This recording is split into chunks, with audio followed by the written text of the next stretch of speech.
নমস্কার সবাইকে, আমি জয়া। আশা করি ঈশ্বরের কৃপায় সকলে ভালো আছেন ও সুস্থ আছেন। ধর্মতত্ত্বের নতুন একটি পর্বে আপনাদের সকলকে স্বাগত জানাই। আজকের এই নতুন পর্বে আমরা আলোচনা করব ধানতেরাস নিয়ে। ধানতেরাস কি? ধানতেরাস কেন পালন করা হয়? ধানতেরাসের গুরুত্ব ও তাৎপর্য, ধানতেরাসের পৌরাণিক ব্যাখ্যা, ধানতেরাস পুজোর উপযুক্ত সময়, ধানতেরাসে কেন যমদ্বীপ ধরানো হয়, ধানতেরাসে কি কি করলে শুভ ফল প্রাপ্ত হওয়া যায় ও মা লক্ষ্মী সন্তুষ্ট হন এবং কি কাজ করলে অশুভ ফল প্রদান হয় এবং মা লক্ষ্মী রুষ্ট হন, সমস্ত কিছুই জানব আজ এই ভিডিওতে। সকলকে সম্পূর্ণ ভিডিওটি দেখার জন্য অনুরোধ রইল।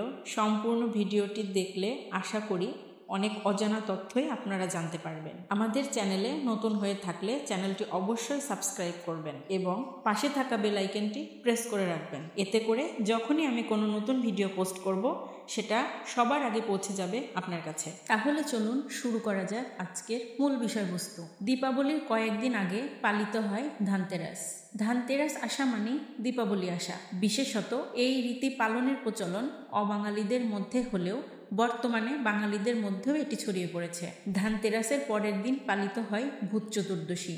ধানতেরাস বা ধন ত্রয়োদশী হিন্দুদের একটি জনপ্রিয় উৎসব। সকল ধার্মিক হিন্দুরা এই উৎসব ভক্তি এবং শ্রদ্ধা সহকারে পালন করে থাকে। এর আরেক নাম ধনাত্রয়োদশী।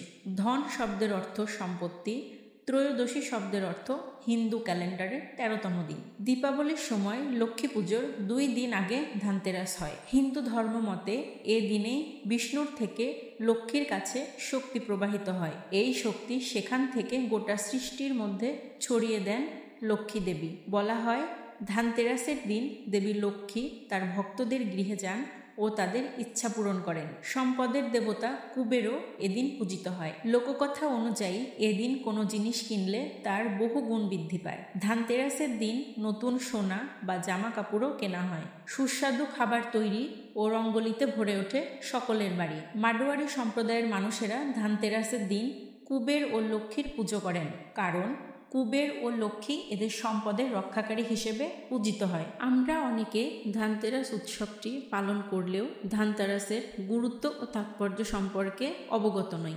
কিন্তু এই ধানতেরাস উৎসবের রয়েছে গুরুত্ব ও তাৎপর্য। চলুন এবার আমরা জেনে নিই এই ধানতেরাসের গুরুত্ব ও তাৎপর্য সম্পর্কে। ধানতেরাস শব্দটি 2টি শব্দ দ্বারা গঠিত। ধন অর্থাৎ অর্থ এবং তেরাস যা কৃষ্ণপক্ষের ত্রয়োদশ দিনটিকে উপস্থাপন করে। ধানতেরাসের আরেক নাম ধনাত্রয়োদশী। কথিত আছে এই দিনে সমুদ্র মন্থনের সময় দেবী লক্ষ্মী দুধের সমুদ্র থেকে বেরিয়ে এসেছিলেন, তাই এই দিনে দেবী লক্ষ্মীর পূজা করা হয়। পারিবারিক ও অর্থনৈতিক শ্রীবৃদ্ধির কামনায় একাধিক ধাতুর জিনিস কেনার চল রয়েছে এই ধানতেরাস উৎসবের দিন। বিভিন্ন অলংকার যেমন সোনা রূপা ছাড়াও কাঁসা, তামা বা পিতলের জিনিস কেনা হয়ে থাকে এই সময়। ধানতেরাস দিনটি ব্যবসায়ী সম্প্রদায়ের কাছে খুবই গুরুত্বপূর্ণ। শাস্ত্র মতে ধানতেরাসের দিনে ঘরে বা ব্যবসায়িক প্রতিষ্ঠানে নতুন কোনো ধাতুর জিনিস আনলে ঘটে শ্রীবৃদ্ধি। আবার ধানতেরাসের দিন অনেক ভারতীয় ব্যবসায়ী সম্প্রদায়ের অর্থ বছরের সূচনা হয়। লোকজন নতুন বাসন, গয়না প্রভৃতিও কিনে থাকেন এই দিনে। তবে বেশিরভাগ বাঙালি ব্যবসায়ীদের অর্থ বছরের সূচনা হয় পয়লা বৈশাখে। এবার চলুন জেনে নিই ধানতেরাস পুজোর উপযুক্ত সময়। ধানতেরাসের পুজো কার্তিক মাসের কৃষ্ণপক্ষের ত্রয়োদশী তিথিতে প্রদোষকালে সম্পন্ন হয়। প্রদোষকাল অর্থাৎ সন্ধ্যাকালে ধানতেরাসের পুজো করা হয়। তবে ধানতেরাস উৎসবের জন্য পুণ্যক্ষণ বা সন্ধিক্ষণ শুরু হয় প্রদোষকাল ও ত্রয়োদশী তিথির সম্মিলিত সময়ে। ধানতেরাসে জ্বালানো হয় যমদ্বীপ। এখন চলুন আমরা জেনে নিই এই যমদ্বীপ কেন জ্বালানো হয় ধানতেরাসের দিন। হিমা রাজার ছেলের জন্ম পত্রিকাতে বিয়ের চতুর্থীর দিনে সাপের কামড়ে তার মৃত্যু হবে বলে পূর্বাভাস দেওয়া হয়। এর ভয়ে তার নববিবাহিত স্ত্রী তাকে সারাদিন ঘুমোতে দেননি এবং নিজের সমস্ত মূল্যবান অলংকারগুলো গেটের বাইরে একটি ডালিতে সাজিয়ে রাখেন ও তার চারপাশে প্রদীপ জ্বালিয়ে রাখেন এবং তার স্ত্রী সারাক্ষণ গান গাইতে থাকেন যাতে তার স্বামী না ঘুমিয়ে পড়ে। সেই রাতে যখন মৃত্যুর দেবতা যম সাপ রূপে আসেন, জ্বালানো প্রদীপের আলো ও অলংকারের ছটায় তার চোখ ধাঁধিয়ে যায়। তখন আর যমরাজ তার বাড়িতে প্রবেশ করতে পারেন না। তখন সাপ রূপধারী যম ওই ডালিতে সাজানো অলংকারের ওপর বিরাজমান হন এবং বিবাহিতার এই অভ্যর্থনা পেয়ে সন্তুষ্ট হয়ে রাজকুমারকে জীবন দান দেন। এজন্যই আমাদের দীর্ঘায়ু ও যমরাজকে সন্তুষ্টির জন্য ধানতেরাসের দিন যমদীপ জ্বালানোর রেওয়াজ রয়েছে। আমরা প্রায় সকলেই ধানতেরাসের দিনে মূল্যবান কিছু ধাতু ক্রয় করে থাকি, যেমন সোনা, রূপা বা অন্যান্য অনেক কিছু। কিন্তু কেন কেনা হয় এই মূল্যবান ধাতু ধানতেরাসের দিনে? চলুন তাহলে জেনে নিই এর পৌরাণিক ব্যাখ্যা। পৌরাণিক কথা অনুযায়ী কার্তিক মাসের কৃষ্ণপক্ষের ত্রয়োদশী তিথির দিন ধন্বন্তরীর জন্ম হয়। এই জন্য এই তিথি ধানতেরাস তিথি নামেও পরিচিত। ওই দেবতার উত্থানকালে ওনার হাতে অমৃতের কলসে পরিপূর্ণ ছিল। যেহেতু কলস হাতে নিয়ে আবির্ভূত হয়েছিলেন, তাই এদিন নতুন বাসনপত্র কেনারও রেওয়াজ আছে। আবার কথিত রয়েছে রাজা হিমার পুত্রবধূ তার স্বামীকে বাঁচিয়েছিলেন যমরাজের কোপদৃষ্টি থেকে। যে ঘরে তার স্বামী ছিলেন তার দরজার কাছে সোনা, রূপা, প্রদীপ ইত্যাদি সাজিয়ে রেখে ঘরটিতে উজ্জ্বল করে তোলেন, আর ঘরের উজ্জ্বলতা দেখে ফিরে যান যমরাজ। আর সেই ঘটনা ঘটে ধানতেরাসের দিনেই। সেই ঘটনা ঘিরেই ধানতেরাসে সোনা, রূপা বা বিভিন্ন রকম বাসনপত্র কেনার প্রচলন রয়েছে। ধানতেরাসের দিনে সোনা, রূপা কিনলে সে ঘরে লক্ষ্মী দেবী বাসা বাঁধেন, এ কথা আমরা সকলেই জানি। কিন্তু শাস্ত্রে কিছু জিনিস কেনার উপরে রয়েছে নিষেধাজ্ঞা। সংসারের সমৃদ্ধি ও উন্নতির জন্য আমাদের নিষেধাজ্ঞাগুলো অবশ্যই মেনে চলতে হবে এবং এই জিনিসগুলো কেনা থেকে বিরত থাকতে হবে। অশুভ প্রভাব এড়াতে চলুন তাহলে জেনে নিই এই ধানতেরাসের দিনে কি কি কেনা যাবে না। এই তালিকায় প্রথমেই আসবে লোহার নাম। লোহার বাসন বা লোহার যে কোনো ধরনের দ্রব্য ধানতেরাসে ভুলেও কিনবেন না। এটি কিন্তু আপনার জীবন শেষ করে দিতে পারে। অনেকেই ধানতেরাসের দিনে স্টিলের বাসনও কিনে থাকেন, কিন্তু জানেন কি, স্টিল যেহেতু লোহারই আরও একটি রূপ, তাই স্টিলও এই দিন এড়িয়ে যাওয়াই ভালো। খালি কলস বা হাঁড়ি এদিন ঘরে নিয়ে আসা ভালো নয়। জানি দোকান থেকে আপনাকে খাবার ভর্তি বাসন বিক্রি করবে না, তাই বাড়িতে নিয়ে আসার আগে ওই পাত্রে জল ভরে আনবেন। ধানতেরাসে কখনোই কোনো ধারালো বস্তু যেমন ছুরি, কাঁচি, বটি এগুলো কিনবেন না। ধানতেরাস কেনাকাটার জন্য শুভ বলে অনেকেই এই দিন গাড়ি কিনে নেন, কিন্তু তা না করাই ভালো। একান্তই কিনতে হলে গাড়ির দাম আগের দিনই মিটিয়ে নিন। ধানতেরাসের দিনে গাড়ি কিনতে গিয়ে গাড়ির দাম দর করে কিনবেন না। তেল, ঘি জাতীয় দ্রব্য এই দিন কিনবেন না। রান্নার জন্য আগে থেকে তেল বা ঘি কিনে ঘরে রেখে দিন, এতে করে আপনার সংসারে বাড়বে উন্নতি। কালো রঙের যে কোনো জিনিস ধানতেরাসে কিন্তু না কেনাই ভালো। ধানতেরাসে কালো রঙের দ্রব্য কিনলে তা দুর্ভাগ্য বয়ে নিয়ে আসে বলে বিশ্বাস করা হয়। তাই ধানতেরাস দিনে বা এই উৎসবের দিনে অবশ্যই কালো রঙের যে কোনো বস্ত্র বা দ্রব্য এড়িয়ে চলবেন। ধানতেরাস ও দিওয়ালিতে অনেকেই প্রিয় মানুষদের উপহার দেন।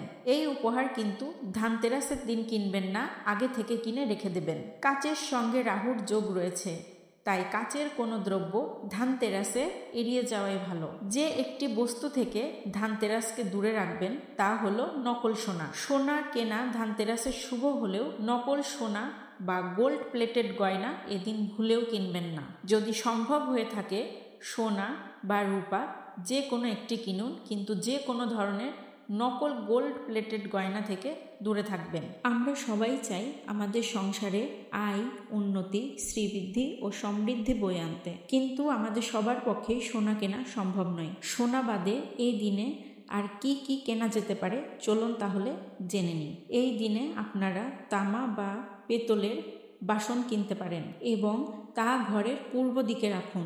রূপোর বাসনপত্র কেনা এদিন অত্যন্ত মঙ্গলজনক, কিন্তু বাসন কিনে ধানতেরাসের দিনে সেটিকে ঘরের পূর্ব দিকে অবশ্যই রাখবেন। ধানতেরাসের দিন ঝাড়ু কেনাও মঙ্গলজনক। ঝাড়ু কেনার অর্থ আপনি দারিদ্র্যকে ঘর থেকে বিদায় করছেন। বৈদ্যুতিক সামগ্রী যেমন ফ্রিজ, মোবাইল ফোন বা বৈদ্যুতিক মাইক্রোওভেন কিনতে পারেন এই দিনে। নতুন কেনা বৈদ্যুতিক সামগ্রী ধানতেরাসে উত্তর পশ্চিম দিকে রাখুন। এছাড়া আপনার পেশার সঙ্গে সম্পর্কযুক্ত যে কোনো সামগ্রী ধানতেরাসে কেনা যেতে পারে, যেমন ব্যবসায়ীরা অ্যাকাউন্ট রেজিস্টার কিনতে পারেন। অফিসের উত্তর পশ্চিম দিকে এটি রাখবেন। যারা লেখাপড়ার কাজের সঙ্গে যুক্ত তারা পেন কিনতে পারেন। পেশাদার শেফরা কিনতে পারেন রান্নার যে কোনো সামগ্রী। কিনতে পারেন লক্ষ্মী গণেশের সোনার কয়েনও। সোনার কয়েন কিনতে পকেটে বেশি চাপ পড়লে লক্ষ্মী গণেশের ছবি কিনেও শ্রী মুক্তা মন্ত্র পাঠ করতে পারেন। ধানতেরাসের দিনে স্বস্তিক চিহ্ন বাড়ির মূল দরজার বাইরে লাগান। এটি আপনার জীবনে বয়ে আনবে সৌভাগ্য।